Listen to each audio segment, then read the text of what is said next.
नमस्कार, जय हिंद, जय भारत। आप देख रहे हैं लीडदिल्ली.com। मैं अजय जैन आपके साथ। और जिस तरीके से समाज में इंसानियत लगातार मर रही है और इसी इंसानियत के मरने का जीता जाता उदाहरण मेरे साथ खुद संजीव दीक्षित बैठे हैं। और किस तरीके से समाज कई बार बहुत बड़ी घटना के जन्म देने के बाद इंसानियत को मार देता है, आज सुनेंगे। और आप इनका हाथ एक बार मैं चाहूँगा, इनका हाथ देखकर इस बात को समझ सकते हैं कि यह इंसान अपने आप को अपनी आंखों से खुद अपाहिज होते हुए देख चुका है और किस कारण से।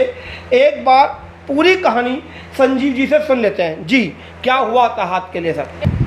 मैं संजीव दीक्षित, मेरे पिताजी का नाम श्री विष्णुचंद्र दीक्षित है, मेरी माताजी का नाम उर्मिला देवी है।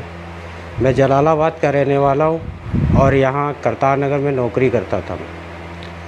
मेरे एक फैक्ट्री में नौकरी कर रहा था सर, वहाँ मेरा हादसा हो गया है सर। 2 अक्टूबर की रात को यह हादसा हुआ है। 2 अक्टूबर सन 2019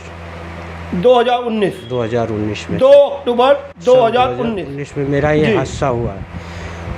ये 12:30 बजे की रात में हादसा हुआ था सर। और ये हादसा ऐसे हुआ कि मेरे साथ 3 लड़के और भी काम कर रहे थे। उनका नाम है धीरेंद्र, खुक्कन और मलिक। ये 3 लड़के मेरे साथ काम कर रहे थे। ये ऐसा था तो कि दिन में मैं काम कर रहा था तो मैंने मालिक को बोला था कि ये फैक्ट्री की मशीन में थोड़ा गड़बड़ है। अच्छा, आप किसी मशीन पर कार्य कर रहे थे? मशीन क्या चीज़ बनाती थी मशीन? ये मशीन मोल्डिंग मशीन थी, होल्डर वगैरह बनाती थी और ये थिम्बल वगैरह है, इनका भी काम होता था। डाइयों का काम, मतलब डाइयों से कुछ भी चीज़ बनाई जा सकती है। डाइयों से कुछ भी चीज़ बनाई जा सकती थी। तो प्रेशर से चलती होगी? प्रेशर से चलती है। मोल्डिंग मशीन बिजली से चलती है, वो डाई से बनता है सारा कुछ। जी। वो प्लास्टिक का दाना पिघला के ही बनता है। अब बताइए क्या हुआ था? तो मैं काम कर रहा था, उन्होंने कहा था कि जो मैं ठीक करा दूंगा और रात को माल निकालना है। तो 2 अक्टूबर की रात को मैं काम कर रहा था, मेरा माल निकालना था। तो मैंने कहा चलो ठीक है, 2 अक्टूबर की रात को मैं माल निकाल देता हूँ। मैंने हालांकि मना भी किया था कि मैं रात को काम नहीं करूँगा, लेकिन मालिक बोला कि नहीं, ये माल जाना अर्जेंट है, इसलिए तुम रात को ये आके काम कर लेना। तो मैंने ठीक है, ज़्यादा ही प्रेशर डाल रहे हो तो मैं कर लेता हूँ। मैं वहाँ काम करने रात को गया। मैंने वहाँ रात को काम किया। उनके पास मालिक थे नहीं, मालिक घर चले गए हुए थे। वो 8 बजे अपने घर चले गए। रात को हम लोग अपनी 9 बजे फैक्ट्री में आए, अपनी मशीनें ऑन की। 1 घंटा मशीनें ऑन होने में लगता है, मतलब दाना गर्म होने में टाइम लगता है। तो वो 10 बजे स्टार्ट हो जाती है। 10 बजे हम लोगों ने माल निकालना चालू किया। तो वहाँ क्या है कि हमने 12:29 तक माल निकाला उनका। 3000, लगभग 2 घंटे आपने काम किया? 2 घंटे काम किया। 3000 पीस निकाले मैंने जी। 3000 पीस निकालने के बाद 2:30 पे मेरा हाथ उसके अंदर दब गया। अचानक एकदम मशीन की मोल्ड लग गई, उसमें मेरा हाथ दब गया। वो अपने आप ही डाई लग गई। अचानक से होने का क्या कारण मानते थे आप? मशीन की गड़बड़ी थी जी। मैंने हालांकि बोला भी था मालिक को कि मशीन सही करा लेना, लेकिन उन्होंने नहीं सही कराई। अब वो सही कराई या नहीं कराई वो तो मुझे पता नहीं, लेकिन मशीन नहीं सही। मशीन अगर सही होती तो वो डाई नहीं लगती। ठीक, वो मशीन गड़बड़ थी, इसलिए डाई लग गई। डाई लगने में मेरा हाथ दब गया उसके अंदर। वो कतई पिस चुका था, बिल्कुल खत्म ही हो गया उसमें। वो खाल थोड़ी सी दबी रह गई थी उसमें। मैंने जैसे तैसे अपनी हिम्मत जुटा के अपनी डाई से डाई खोलने का प्रयास किया। ये सब खुद ही मैंने ये सब जो किया। बाकी लोग साथ में थे उन्होंने कोई साथ उन्हें जान तक नहीं पाई, मेरे मुंह से आवाज़ तक नहीं निकली। जब ये हादसा हुआ मेरे मुंह से आवाज़ नहीं निकली। बस चीख भी नहीं पाया? मैंने बस मेरा प्रयास मतलब खाल निकालने का था। मैंने खाल निकालने की कोशिश की, वो खाल निकाल नहीं रही थी। डाई खोलने की कोशिश कर रहा, डाई नहीं खुल रही थी। जबरदस्ती मैंने डाई खोली, जैसे तैसे डाई खुली, वो खाल निकली। फिर मेरे मुंह से आवाज़ निकली कि मुझे बचाओ। इन्होंने देखा कि अरे संजीव का तो हाथ कट गया बिल्कुल। उन्होंने फटाफट मुझे उठाया और बाहर की तरफ लेके चले। बाहर एक वो चौतरा बना हुआ था, उस पर बैठा दिया। फिर मालिक को फ़ोन किया। मालिक 1 बजे करीबन आया। मालिक 1 बजे आया। मालिक आया, मालिक ने फ़ोन किया, दूसरी गाड़ी वाले को फ़ोन किया, वो गाड़ी लेके आया, गाड़ी में मुझे बैठाया, हॉस्पिटल ले गए, हॉस्पिटल के लिए चल दिए। तो उन्होंने ये कहा कि जो ऐसा है सरकारी की बजाय इन्हें प्राइवेट में ले चलते हैं। सरकार अगर सरकारी में ले जाएंगे तो वहाँ केस होगा। अच्छा, प्राइवेट में इलाज अच्छा होगा ये बात ना सोचकर ये सोचा गया कि प्राइवेट में हम मैनिपुलेट कर पाएंगे, हाँ। सरकारी में मैनिपुलेशन नहीं हो पाएगी। हाँ, उन्होंने इस वजह से मुझे प्राइवेट में ले जाके प्राइवेट में भर्ती कराया। तो मैंने कहा ऐसा है मुझे अपने भाइयों को फ़ोन करना है। तो उन्होंने कहा पहले तुम आराम से बैठो, मैं डॉक्टर को बुलवा रहा हूँ। डॉक्टर भी नहीं थे, तो डॉक्टरों को रात को फ़ोन किया गया। मैंने अपने दोस्त से कहा कि मैंने कहा मेरे मिस ये तो सारे ही लोग हैं, कम से कम मेरे भाई को, मेरे परिवार को तो मेरे से मिलाओ, क्योंकि मैं अपने परिवार को देखना चाहता हूँ। बाई चांस मुझे कोई हादसा हो जाए, मैं हर कोई अपने परिवार को या मैं मर जाऊँ या कुछ भी हो जाए, तो मेरा परिवार होना चाहिए। इसलिए मैंने अपने परिवार को बुलाने की कोशिश की। तो मेरा धीरेंद्र लड़का था, उसने कहा ठीक है मैं तुम्हारे भाई को बुलाता हूँ। उसने मेरे बड़े भाई को फ़ोन किया, वो आया,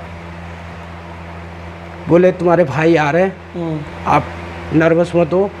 मैंने कहा यार मैं यहीं अकेला हूँ, ये तो सारे ही हैं, क्या पता मुझे क्या हो जाए। और उसके बाद मेरे पीछे जिम्मेदारी भी सारी है, मेरे बड़े बूढ़े माँ बाप भी हैं, मेरी फैमिली भी है, मेरे बच्चे भी हैं। कितने बच्चे हैं आपके? 1 बच्चे भी है। मैं उनका सारा सब खर्चा मेरे ऊपर है, डिपेंड मैं ही चलाता हूँ। मैं ही एक सही था, मेरे पिताजी भी विकलांग हैं, मेरी माताजी भी विकलांग हैं, मेरा बीच वाला भाई भी विकलांग है, बड़ा भाई है वो भी बीमार रहता है। लॉकडाउन का समय है, पैसा किसी के पास नहीं है।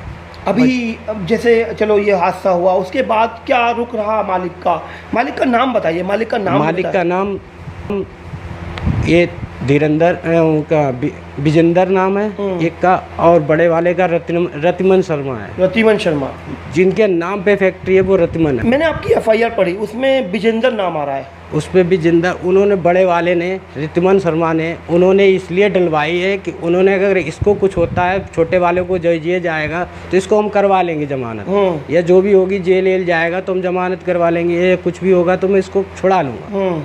इसलिए उन्होंने अपना नाम नहीं आने दिया। अच्छा, रतिमन मेन आदमी है? मेन आदमी रतिमन शर्मा जी। आगे क्या रहा फिर उसके बाद? हॉस्पिटल में हालांकि उन्होंने भर्ती भी कराया, मुझ सारा मतलब हॉस्पिटल का जो भी है डिस्चार्ज तक उन्होंने खर्चा किया।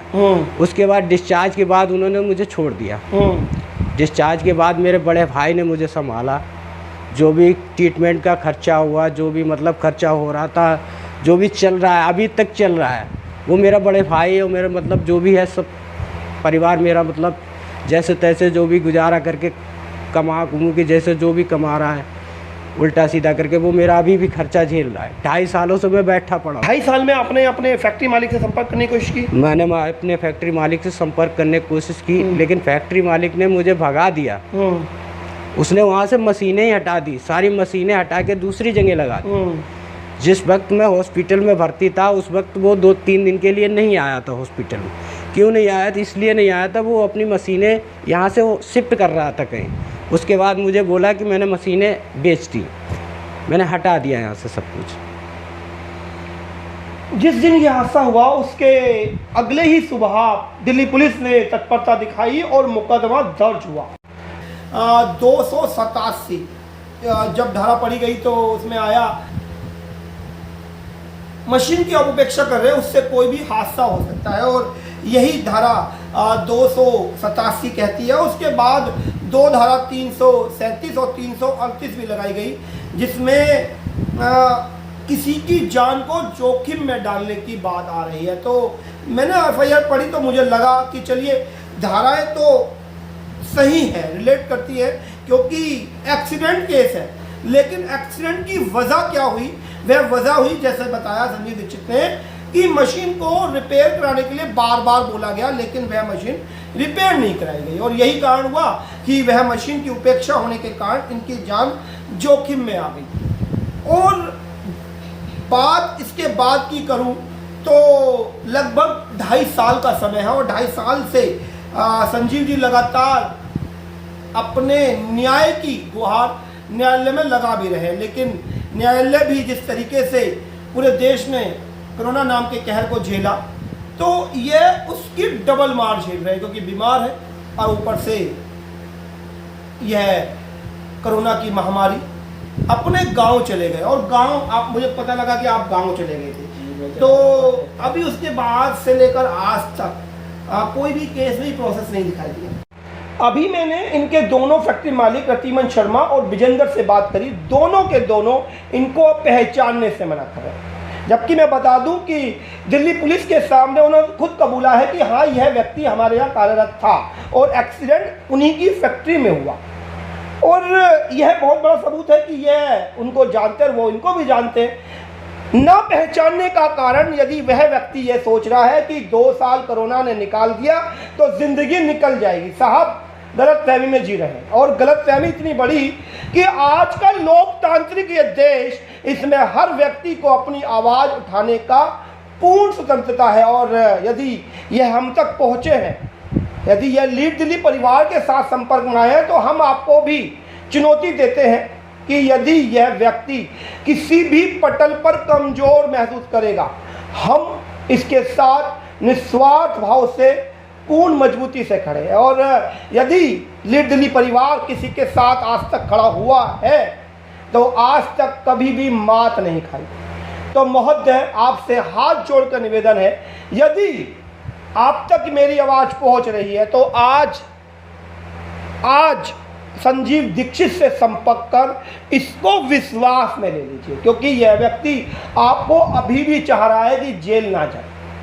और यदि आपका विचार जेल जाने का कर ही रहा है, तो साहब जैसा आप कर रहे हैं बिल्कुल वही रुख रखिएगा, और फिर देखिएगा कि कितनी जल्दी आप सलाखों के पीछे अपने आप को रात के सपने में देखते हो। क्योंकि अभी तो यह सपना ही होगा, थोड़ा सा समय दीजिए, हकीकत भी बदल जाएगी। और जल्दी ही यदि आपको आपकी सलाखों के पीछे ना देखा, तो इसमें हम अपनी मात कहेंगे। मैं निस्वार्थ भाव से संजीव दीक्षित के साथ खड़ा हूं और चाहता हूं कि आप भी संजीव दीक्षित का साथ दे। आपका साथ बस इतना कि शेर का अंगूठा दबा दीजिए, यह आवाज़ तासीर पकड़ेगी, और तासीर पकड़ेगी तो चेताएगा शासन प्रशासन।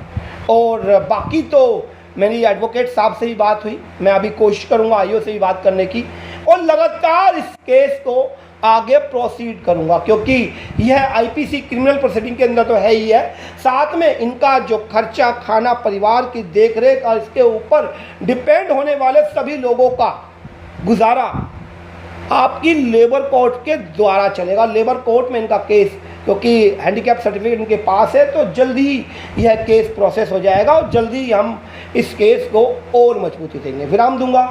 जय हिंद, जय भारत।